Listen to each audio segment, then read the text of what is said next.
Hello प्यारे विद्यार्थियों, welcome. मैं खेताराम उत्कर्ष डिजिटल प्लेटफॉर्म पर आपका हार्दिक स्वागत करता हूं। प्रिय मित्रों, न्यूटन का गुरुत्व और न्यूटन का जड़त्व मिलकर बनते हैं द्रव्यमान और घनत्व।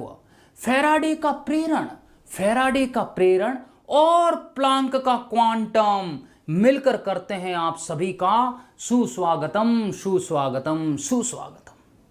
प्रिय विद्यार्थियों, इन्हीं ओजस्वी पंक्तियों के साथ मैं खेताराम आपके सामने इस भौतिकी की सभा में विशेष रूप से आपके सामने प्रस्तुत हुआ हूं। आपके सामने मैं लेकर आया हूं आज भौतिकी का एक महत्वपूर्ण टॉपिक, विद्युत फ्लक्स। विद्युत फ्लक्स क्या होता है, इसका क्या शाब्दिक अर्थ होता है, जरा सुनिएगा ध्यान से डटे रहें। हारा वही जो लड़ा नहीं, और जो लड़ा है उसने हमेशा जंग फतेह की है, यह इतिहास गवाह है। क्या कहता है विद्युत फ्लक्स? विद्युत फ्लक्स का मतलब होता है बहने का मतलब है फ्लो होना। बहने का मतलब ये नहीं है कि आप वो समझ गए होंगे कि बाबुल का ये घर बहना 2 पल का ठिकाना है, पिंजरे की चिड़िया तुझे 2 दिन में उड़ जाना है। ऐसा नहीं कह रहा हूं मैं। यहां बहने का मतलब है तरल का बहना, जमीन पे धरातल पे फ्लो होना। तो यहां पर भी कोई ना कोई बह रहा है, और बेचारा कौन बह रहा है? चेक कीजिए। वो बहने वाली भौतिक राशि है। भौतिक राशि तो हालांकि नहीं कह सकते, हम कल्पना करते हैं, उन्हें हम कहते विद्युत बल रेखाएं। तो विद्युत फ्लक्स का मतलब ही यही होता है कि कितनी विद्युत बल रेखाएं किसी तल के लंबवत गुजर रही है, उसे हम विद्युत फ्लक्स कहते हैं। तो आपको शाब्दिक अर्थ इसका समझ आ गया होगा कि किसी भी तल के लंबवत गुजरने वाली कुल विद्युत बल रेखाओं की संख्या को, ये जो जितनी विद्युत बल रेखाएं आपको दिख रही हैं, जो इस प्लेट को इस प्लेट को चीर के जा रही है, लंबवत दिशा में गुजर रही है, इसको अपन कहते हैं विद्युत फ्लक्स। देखते हैं क्या इसका मात्रक है, क्या इसका विमीय सूत्र है। चलिए सुनिए। विद्युत फ्लक्स का शाब्दिक अर्थ होता है किसी भी बंद पृष्ठ के तल के अभिलंबवत गुजरने वाली कुल विद्युत बल रेखाओं की संख्या विद्युत फ्लक्स कहलाती हैं। हम इस चित्र को फोकस करते हैं और ये मान के चलते हैं कि खाली इतनी ही विद्युत बल रेखाएं नहीं है, ये डैश डैश, इसके ऊपर से और भी कई बल रेखाएं गुजर रही है, और सारी विद्युत बल रेखाएं इसमें से नहीं गुजर रही हैं। कारण यह है कि पहले मैं थोड़ा सा फ्लक्स निकाल लूं, फिर टोटल फ्लक्स निकालने के लिए मैं कर दूंगा इंटीग्रेशन, तो मेरे पास कुल फ्लक्स आ जाएगा। ये मेरी अप्रोच रहेगी। कैसे फाइंड करूंगा? देखिए, तो मैंने क्या किया, मैंने विद्युत फ्लक्स को हम किससे डिनोट करते हैं? फाई से। अभी मैंने कहा इस बंद पृष्ठ से या इस प्लेट के अभिलंबवत गुजरने वाला अल्प फ्लक्स, पहले मैं स्मॉल फ्लक्स निकाल रहा हूं। मैंने लिखा अतः बंद पृष्ठ से निर्गत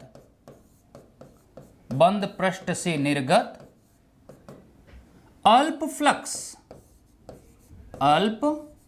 फ्लक्स कहने का मतलब है अभी इस प्लेट से कितना स्मॉल फ्लक्स निकल रहा है, पहले वो कैलकुलेट करेंगे हम। कैसे आएगा देखिए, क्या फॉर्मूले से डिनोट करूंगा उसे मैं लिखूंगा डी फाई इक्वल्स टू क्या होगा? विद्युत क्षेत्र की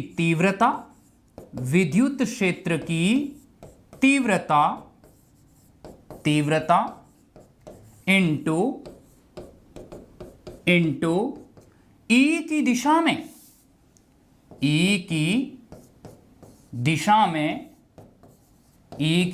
में डीएस का घटक।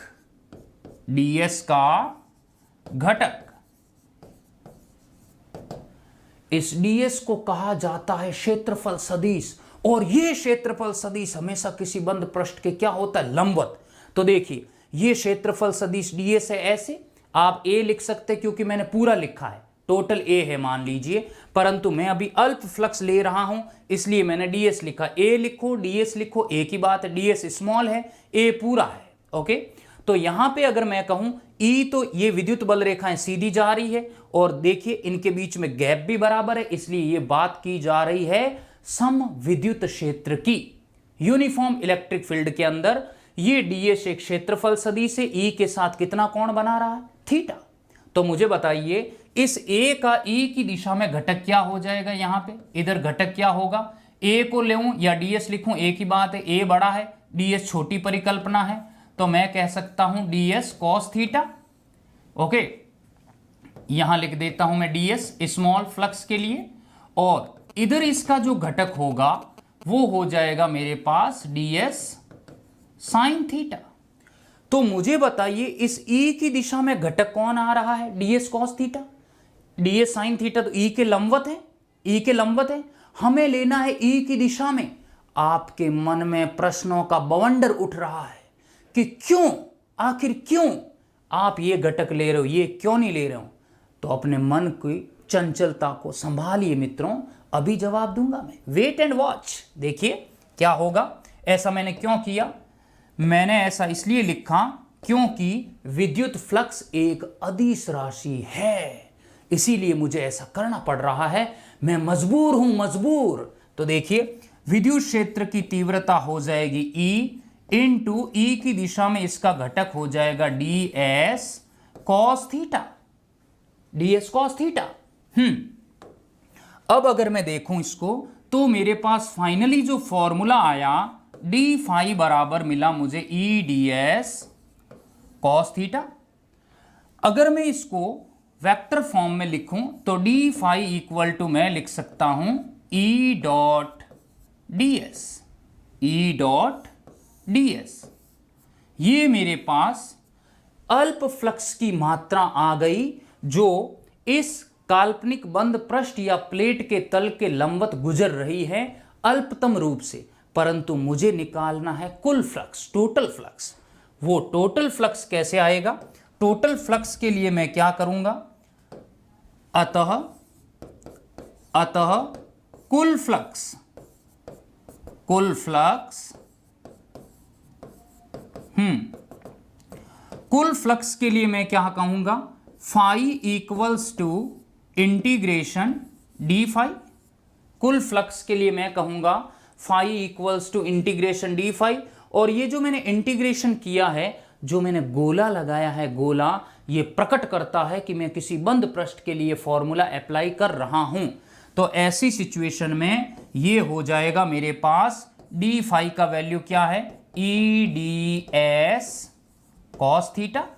अब मुझे पता है अगर कॉस 90 रख दूंगा तो पूरी वैल्यू जीरो हो जाएगी, पर हमें तो कुछ वैल्यू लानी है। तो सिंपल सी बात है, ऐसी सिचुएशन में आप देखिए ई और डी एस पैरेलल होंगे तभी तो थीटा जीरो बनेगा, तभी तो थीटा जीरो बनेगा। तो मैं मन ही मन में ये मान के चलता हूं कि मेरे पास अभी जो थीटा है वो है 0 डिग्री। अगर वो 0 डिग्री है तो फाइनली फाई इक्वल्स टू मुझे क्या मिलेगा, क्या मिलेगा, ई डी एस कॉस 0 1 और phi equals to E integration ds. अब डीएस मैंने बोला था अल्पतम क्षेत्रफल, मुझे इंटीग्रेशन से वैल्यू फाइंड करनी है, समाकलन से। तो मैं यहां लिखूंगा कि इंटीग्रेशन डीएस इक्वल्स टू हो जाएगा संपूर्ण पृष्ठ का क्षेत्रफल, संपूर्ण पृष्ठ का क्षेत्रफल। अगर संपूर्ण पृष्ठ का क्षेत्रफल, अगर डीएस का आप लिखोगे क्या एस, परंतु चित्र में मैंने ले रखा है ए, तो आप चाहो तो ए भी लिख सकते हो, आप चाहो तो एस भी लिख सकते हो। एस का मतलब एक उचित शब्द होता है फिजिक्स में, सरफेस एरिया। तो पृष्ठीय क्षेत्रफल के लिए एस ज्यादा उचित है, इसलिए मैं जनरली एस लेता हूं। तो मैंने इसको एस लिख दिया। तो फाइनली जो मेरे पास फॉर्मूला आया वो आया phi equal to E into S. ये मेरे पास फ्लक्स का फाइनल फॉर्मूला है, phi equals to E into S, जो बहुत ही इंपॉर्टेंट होगा, विद्युत क्षेत्र की तीव्रता इंटू पृष्ठीय क्षेत्रफल एस। अब आपके मन में यह डाउट है कि सर ई आपने बाहर क्यों लिया। यस, मैं बता देता हूं, ई एक नियत है, ई एक कांस्टेंट है। क्यों है? क्योंकि जो विद्युत फ्लक्स की परिकल्पना है प्यारे विद्यार्थियों, वो समान विद्युत क्षेत्र के लिए है। देखिए इस डायग्राम में देखिए आप, सारी विद्युत बल रेखा बराबर गैप से पास हो रही है, बराबर गैप से पास हो रही। इसका मतलब क्या है कि जो विद्युत क्षेत्र है वो इक्वल है, यूनिफॉर्म है। तो सीधी बात है, इलेक्ट्रिक फील्ड इंटेंसिटी किसको बताती है? विद्युत क्षेत्र की तीव्रता को। तो विद्युत क्षेत्र अगर समान है तो क्या हम इस वेरिएबल को, जो कांस्टेंट है, इसको तो मैं इंटीग्रेशन करूंगा नहीं, बाहर लूंगा, ds cos 01 ds का क्या होगा? s। तो फाइनली मुझे फाई इक्वल टू क्या मिलेगा? E into S. अब अगर हम इसकी विभिन्न स्थितियों की चर्चा करें, विभिन्न स्थितियों की, तो वो विभिन्न स्थितियां कौन कौन सी हैं देखिए। फर्स्ट स्टार टैडाडैन, फाई एक कैसी राशि है? फाई एक अदिश राशि है, अदिश राशि है। Got it? कैसे? आपके मन में ये डाउट था ना कि मैंने ds cos थीटा क्यों लिया? क्योंकि दो सदिशों का जब डॉट प्रोडक्ट होता है तो सामने वाली राशि कैसी होती? अदिश। मैं चाहता तो मैं भी ये भी घटक ले सकता था, क्यों नहीं लिया? क्योंकि इसको लेने से बीच में क्रॉस आ जाता, ये डॉट नहीं लगा पाता फिर मैं, ये डॉट, और जिसका क्रॉस होता है दो सदिशों के बीच में, और क्रॉस प्रोडक्ट हमेशा आपको सदिश राशि देता है, अदिश कभी नहीं देगा। तो आप तो पूरे फाई की परिकल्पना ही चेंज कर देते। ओके, तो यही रीजन है कि फाई कैसी राशि? एक अदिश राशि, और अदिश राशि बनाने के लिए मैंने क्या किया है? उसको ई की दिशा वाला ds का घटक पसंद किया है। ओके, ये पहला स्टार। सेकंड स्टार क्या है? फाई का मात्रक यूनिट। यस, हमारे पास फाई इक्वल टू आया E इंटू एस। तो E का यूनिट होता है मेरे पास न्यूटन बट्टे कुलाम, इंटू एस हो गया मीटर स्क्वायर। तो फाइनली यूनिट आया newton metre square by coulomb. ये तो एक है, एक और यूनिट है, एक और कौन सा? अथवा में अगर मैं दूसरे यूनिट की चर्चा करूं तो दूसरा यूनिट क्या हो जाएगा? देखिए, इस E का वोल्ट बट्टे मीटर भी यूनिट होता है, वोल्ट बट्टे मीटर। विद्युत क्षेत्र की तीव्रता E बराबर dV बाई dr। ओके, तो वोल्ट इंटू मीटर स्क्वायर, खच खच क्या मिला? Volt into metre. याद रखिएगा प्रिय विद्यार्थियों, वोल्ट इंटू मीटर भी विद्युत फ्लक्स का मात्रक होता है। ओके, नेक्स्ट स्टार, फाई का विमीय सूत्र, फाई का विमीय सूत्र, डायमेंशनल फॉर्मूला। तो फाई इक्वल्स टू क्या आया मेरे पास? E into S. टैडरैन, E का क्या है मेरे पास? न्यूटन बट्टे कुलाम, S कितना है? Metre square. ओके, अगर मैं इसको लिखूं तो न्यूटन का क्या होता है भाई? m1 l1 t माइनस 2, और कुलाम कितना है? a1 t1। ओके, और मीटर स्क्वायर क्या है? l2। तो फाइनली मेरे पास क्या मिलेगा? देखिए, ये हो गया मेरे पास m1 l2, ये हो गया l3, t1 ऊपर गया t minus 3 and a minus 1। Got it? क्या मिलेगा? देखिए, चेक कीजिए जरा। न्यूटन मतलब बल का क्या होता है? 112 m1 l1 t माइनस 2, कुलाम हो गया a1 t1, metre square l2, tan l1 and l2 l cube, ये t1 ऊपर गया t माइनस 3, और फाइनली a1 ऊपर गया a माइनस 1। ये हमारे पास आया फाई का विमीय सूत्र। अब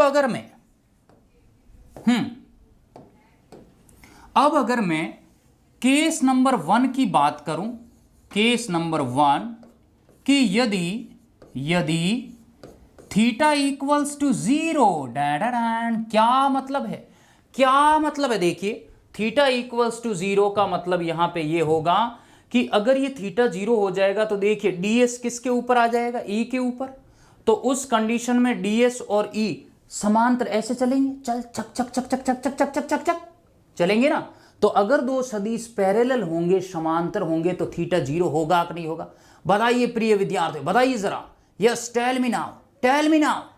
यस, आंधियों को जिद है जहां बिजलियां गिराने की, मुझे भी जिद है वहां आशियां बनाने की।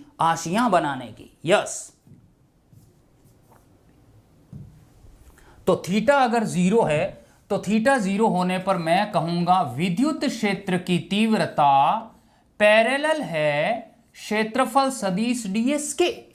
तो ऐसी कंडीशन में फाई इक्वल्स टू क्या मिलेगा मुझे, ई डी एस कॉस 0, और कॉस 0 हटाऊंगा, कॉस 0 रखूंगा मैं 1, तो फाई इक्वल्स टू मिलेगा मुझे ई डी एस।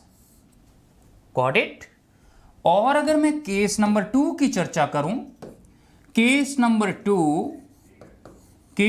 2 हो जाएगा इफ यदि थीटा इक्वल्स टू 90 डिग्री, तो मैं कह सकता हूं E लंबवत होगा किसके, ds के। आप कहोगे सर ऐसे तो पता नहीं चलता, डायग्राम बताइए प्लीज। श्योर, क्यों नहीं, देखिए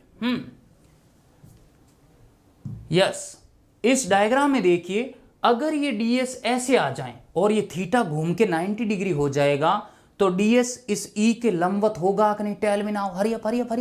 yes, very good, very good. तो हम कहेंगे अगर थीटा 90 डिग्री है तो E परपेंडिकुलर है ds का। तो ऐसी सिचुएशन में, ऐसी कंडीशन में phi equals to E ds cos 90, और cos 90 लिखते ही फाइनली फाई क्या मिलेगा, 0। तो याद रखिएगा कि विद्युत फ्लक्स अगर E और ds लंबवत हैं तो आएगा ही नहीं, और अगर पैरेलल है तो आएगा। ये दो केस बहुत इंपॉर्टेंट थे। इसके आगे की क्या कंडीशन है, हम देखते हैं कि विद्युत फ्लक्स कैसे कौन से प्रकार का है। देखिए, अगर विद्युत फ्लक्स के प्रकार की चर्चा करें तो विद्युत फ्लक्स 2 प्रकार का होता है। ये धनावेश है, धनावेश से विद्युत बल रेखाएं बाहर निकल रही है, चेक कीजिए, यस, ये बाहर निकल रही है।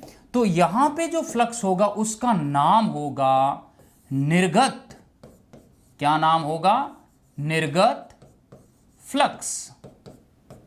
इसको मैं कह दूं फाई आउटपुट, ओके। और यहां माइनस में विद्युत बल रेखा इंसर्ट हो रही है, अंदर जा रही है, तो मैं इसका नाम दूंगा निवेशी flux.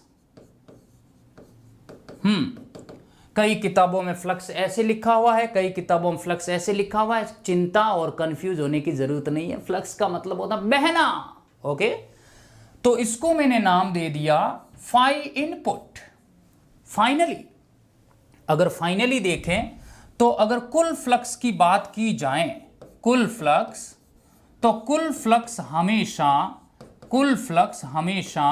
Phi total equals to होता है phi output minus phi input. इस तरह से हम क्या करते हैं कि फाई आउटपुट और फाई इनपुट दोनों को कैलकुलेट करते हैं। टोटल जनरली क्या होता है, जो निर्गत फ्लक्स होता है वो निवेशी से बड़ा होता है, दोनों का अंतर ज्ञात करते हैं और कुल फ्लक्स हम ज्ञात कर लेते हैं, ओके। तो प्रिय विद्यार्थियों, मैं आपसे ये नहीं पूछूंगा कि आपको इस सभा में कैसा आनंद आया या नहीं आया, या वीडियो कैसा लगा। मुझे पूरा विश्वास है कि आपके इस वीडियो ने आपके मन में बहुत ही बड़ी हलचल पैदा की है। तो अगर आपको ये वीडियो बहुत ही ज़्यादा पसंद आ गया है तो आप हमारे इस चैनल को सब्सक्राइब ज़रूर करें, और उसके पास जो बेल आइकन है उसको प्रेस कर दीजिए, ताकि ऐसे और भी रोचक वीडियो मैं आपके सामने लेकर आ सकूं। Thank you, take care, bye bye.